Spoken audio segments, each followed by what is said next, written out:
Good morning प्यारे बच्चों। हम लोग पढ़ रहे थे अर्थशास्त्र का पहला चैप्टर विकास। विकास के बारे में हम चर्चा कर रहे थे। तो विकास हमने देखा था कि विकास किसे कहते हैं, विकास कितने प्रकार का होता है, अर्थशास्त्र में विकास का क्या तात्पर्य है। तो हमने विकास के बारे में देखा था कि जीवन के प्रत्येक क्षेत्र में मात्रात्मक और गुणात्मक सुधार होना ही क्या है, विकास है। और विकास के अंतर्गत व्यक्ति यह अपेक्षा रखता है कि उसके व्यक्तिगत आय में वृद्धि होने के साथ साथ उसके जीवन में जो सामाजिक असमानता है वो दूर हो जाए, निर्धनता दूर हो जाए, निरक्षरता दूर हो जाए, स्वास्थ्य की सुविधाएं उसे मिल जाएं, प्राथमिक सुविधाएं उसे मिल जाएं, जैसे सड़क है, पानी है, बिजली है, हवा है इत्यादि के विकास से लगाया जाता है। तो मोटा मोटा हम कहें तो विकास क्या है, विकास ये है कि प्रत्येक व्यक्ति के जीवन में मात्रात्मक और गुणात्मक सुधार होना। प्रत्येक व्यक्ति के जीवन में मात्रात्मक और गुणात्मक सुधार होना ही विकास है। और विकास की कई रूप होते हैं, जैसे सामाजिक विकास, आर्थिक विकास, राजनीतिक विकास, शैक्षिक विकास, मानव विकास, राजनीतिक विकास। तो ये सब विकास के एक तरह से प्रकार हैं। और इनमें से हमारे लिए आर्थिक विकास का मतलब है, क्योंकि हम अर्थशास्त्र पढ़ रहे हैं और अर्थशास्त्र के अंतर्गत हम आर्थिक विकास की चर्चा कर रहे थे। आर्थिक विकास में हमने देखा था कि अलग अलग व्यक्तियों के लिए जो विकास होता है, विकास के लक्ष्य अलग अलग होते हैं। एक व्यक्ति के लिए जो विकास हो सकता है वही हो सकता है, दूसरे व्यक्ति के लिए विकास ना हो, वह विनाशकारी हो सकता है। दूसरे व्यक्ति के लिए विकास के लिए सब लोग मिले जुले लक्ष्यों को देखते हैं। विकास का सबसे महत्वपूर्ण अंग आय होता है कि परंतु ज़्यादा आय होने का मतलब ये नहीं होता है कि आपने विकास कर लिया है। आय के साथ साथ आप चाहते हैं कि समाज में आपके साथ बराबरी का व्यवहार हो, आप स्वतंत्रता पूर्वक रह सके समाज में, समाज से आपको सुरक्षा मिले, आदर मिले। ये सब अपेक्षाएं आय के साथ साथ हम करते हैं। तो हमने चर्चा किया था विकास क्या वादा करता है, विभिन्न व्यक्ति विभिन्न लक्ष्य, फिर उसके बाद आय और अन्य लक्ष्य देखे थे। इसके बाद हमने देखा था राष्ट्रीय विकास क्या है। राष्ट्रीय विकास की चर्चा करने के बाद हमने देखा था विभिन्न देशों और राज्यों की तुलना कैसे की जाए। तो जो विभिन्न देश हैं और विभिन्न राज्यों के बीच आपस में तुलना करने के लिए हम आय को आधार बनाते हैं, और आय के आधार पर ही किसी देश को गरीब और किसी देश को अमीर, या किसी राज्य को अमीर या किसी राज्य को गरीब कह देते हैं। लेकिन फिर जो आय होती थी किसी भी राज्य की कुल आय या किसी देश की कुल आय, उसके आधार पर हम तुलना करते थे।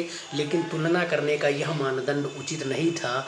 तो विश्व बैंक ने कहा कि नहीं, हम प्रति व्यक्ति आय या औसत आय के आधार पर किसी भी देश या किसी भी राज्य में रहने वाले लोगों की जो प्रति व्यक्ति आय है उसके आधार पर तुलना करेंगे, और तुलना करने के बाद बताएंगे कि कौन सा देश समृद्ध है, कौन सा देश गरीब है, या कौन सा राज्य समृद्ध है, कौन सा राज्य गरीब है।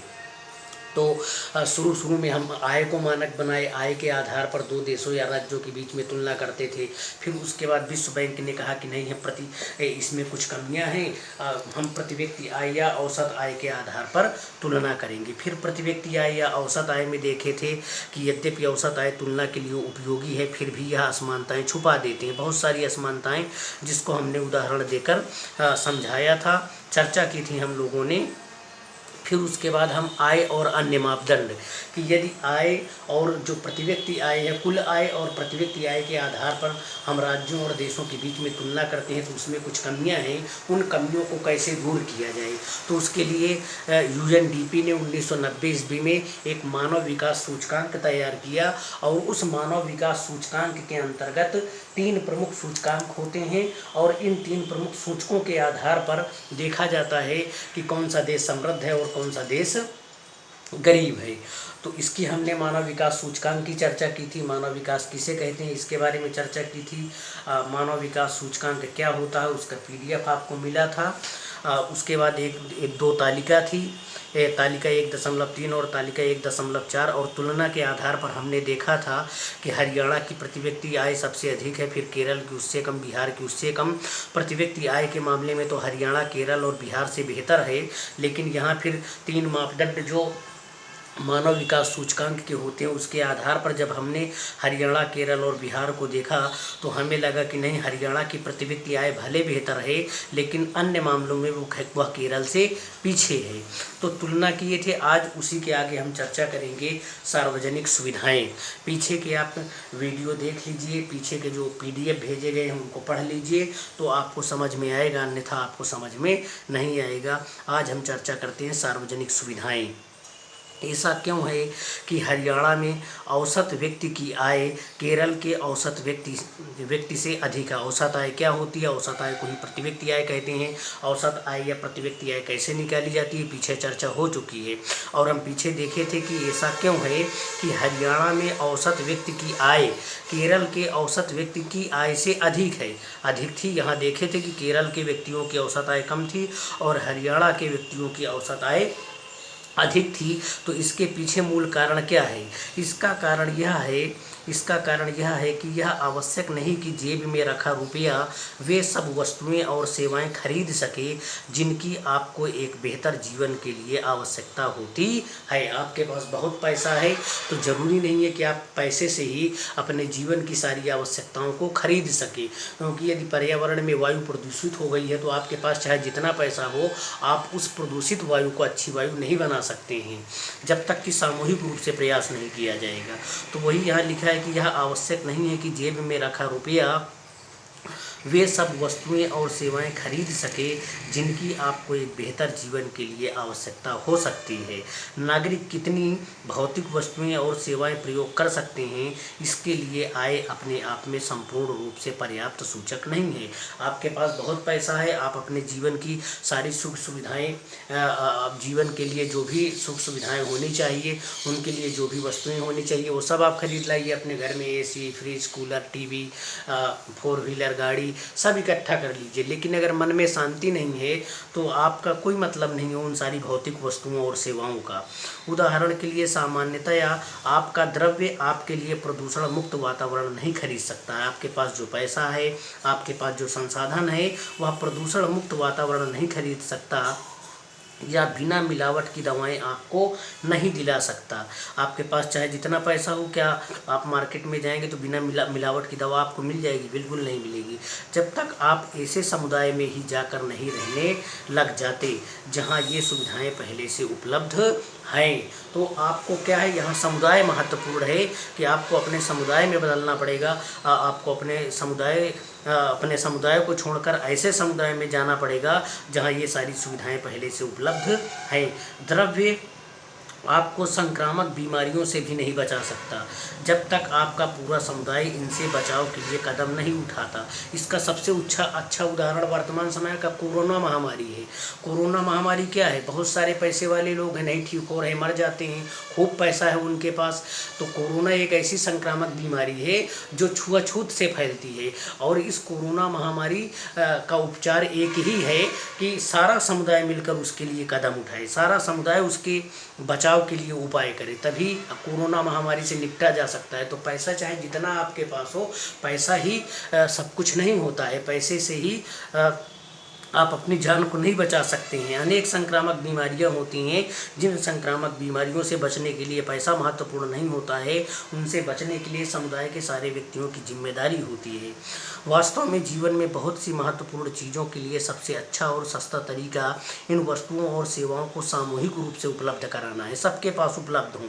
कोई संक्रामक बीमारी हो जाती है, उस संक्रामक बीमारी से निपटने के लिए सभी लोग सामूहिक रूप से प्रयास करें।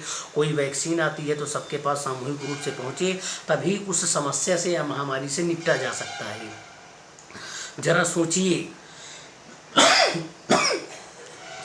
सोचिए किसी स्थानीय इलाके के लिए सामूहिक सुरक्षा प्रदान करना अधिक सस्ता है अथवा हर व्यक्ति के लिए अलग अलग सुरक्षा गार्ड रखना। पूरी कॉलोनी है, किसी कॉलोनी में आप रहते हैं और उस कॉलोनी में 1-2 सुरक्षा गार्ड नियुक्त कर दीजिए और सबके घरों की सुरक्षा करेंगे। ये बेहतर है कि हर व्यक्ति अपने घर में एक सुरक्षा गार्ड रखे, ये बेहतर है। आप क्या करते हैं? अगर आपके गांव या इलाके में आपके अतिरिक्त कोई और पढ़ने में रुचि नहीं रखता है, क्या तुम पढ़ पाओगे? बिल्कुल नहीं पढ़ पाओगे, क्योंकि समुदाय का बहुत महत्व होता है व्यक्ति के आगे बढ़ने में। कहते हैं मनुष्य एक सामाजिक प्राणी है, मनुष्य समाज से बहुत कुछ सीखता है, अपने पास पड़ोस से, अपने परिवार से, अपने वातावरण से, अपने समुदाय से वो सारी चीज़ें सीखता है। तो यदि आपके गाँव या आपके इलाके यदि अगर आपके गांव या इलाके में आपके अतिरिक्त कोई और पढ़ने में रुचि नहीं रखता है, तो क्या तुम पढ़ पाओगे? शायद तब तक नहीं जब तक तुम्हारे माता पिता तुम्हें कहीं और निजी स्कूल में पढ़ने भेजने की क्षमता न रखते हो। तो जब तक आपके पास पड़ोस में पढ़ने का वातावरण नहीं है, अच्छे लोग नहीं हैं, आप नहीं पढ़ पाएंगे। हाँ, पढ़ तब पाएंगे जब आप उस समुदाय को छोड़कर किसी दूसरे स्कूल में चले जाएं, वहाँ रहने लगें, तो निश्चित रूप से आप पढ़ लेंगे। निजी स्कूल में पढ़ने भेजने की क्षमता ना रखते हो आप, इसलिए पढ़ पा रहे हैं क्योंकि बहुत से अन्य बच्चे पढ़ना चाहते हैं, और बहुत से लोग यह मानते हैं कि सरकार को स्कूल खोलने चाहिए और अन्य प्रकार की सुविधाएं उपलब्ध करानी चाहिए, जिससे सभी बच्चों को पढ़ने का अवसर मिले। अभी भी बहुत से क्षेत्रों में बच्चे, मुख्य रूप से लड़कियां, उच्च विद्यालयीय शिक्षा भी नहीं ले पाती हैं। आप देखते हैं अपने आसपास बहुत सारी लड़कियां हैं जो नहीं पढ़ पाती हैं, उच्च कक्षाओं में नाम नहीं लिखवा पाती हैं, अनेक असुविधाएँ होती हैं उनको पढ़ने में। आसपास पड़ोस में डिग्री कॉलेज नहीं है, इसलिए नहीं पढ़ पाती हैं। घर के लोगों की जो दकियानूसी सोच है उसके कारण नहीं पढ़ पाते हैं। बहुत सारी समस्याएं हैं, क्योंकि सरकार समाज ने इसके लिए पर्याप्त सुविधाएं उपलब्ध नहीं कराई है। आगे देखते हैं। केरल में शिशु मृत्यु दर कम है। केरल में शिशु मृत्यु दर कम है। पीछे देखे थे तालिका 14.1.4 में। केरल में शिशु मृत्यु दर कम है क्योंकि यहाँ स्वास्थ्य और शिक्षा की मौलिक सुविधाएं पर्याप्त मात्रा में उपलब्ध हैं। केरल में शिशु मृत्यु दर कम क्यों है? कम इसलिए है कि यहाँ स्वास्थ्य की सुविधाएं अच्छी हैं, शिक्षा की सुविधाएं अच्छी है, इसलिए यहाँ शिक्षा का प्रतिशत देखेंगे तो सबसे ज़्यादा पढ़े लिखे लोग केरल में रहते हैं। सबसे ज़्यादा साक्षरता, चाहे वो महिला साक्षरता हो चाहे पुरुष साक्षरता हो, आपके केरल की है। क्यों ऐसा है? क्योंकि वहाँ स्वास्थ्य की सुविधाएँ हैं, शिक्षा की मौलिक सुविधाएँ हैं लोगों के पास। इसी प्रकार कुछ राज्यों में सार्वजनिक वितरण प्रणाली मतलब जहां आप राशन लेने जाते हैं वही सार्वजनिक वितरण प्रणाली होती है, पीडीएस, पब्लिक डिस्ट्रीब्यूशन सिस्टम। सार्वजनिक वितरण प्रणाली ठीक प्रकार कार्य करती है। ऐसे राज्यों में लोगों के स्वास्थ्य और पोषण स्तर निश्चित रूप से बेहतर होने की संभावना है।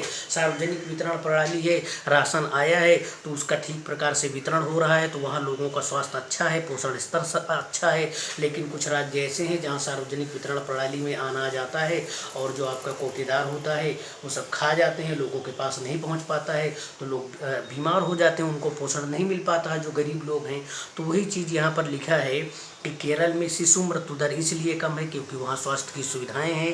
केरल में साक्षरता का स्तर अधिक है। उसके पीछे कारण ये है कि यहाँ सबको शिक्षा मुहैया कराई जा रही है। शिक्षा के लिए जो मौलिक आवश्यकताएं होनी चाहिए वो यहाँ पर्याप्त मात्रा में है। सार्वजनिक वितरण प्रणाली का यदि उचित प्रकार से वितरण होता है, उचित प्रकार से वह कार्य करती है, तो जो पोषण स्तर है, स्वास्थ्य है, वो लोगों का सही होता है।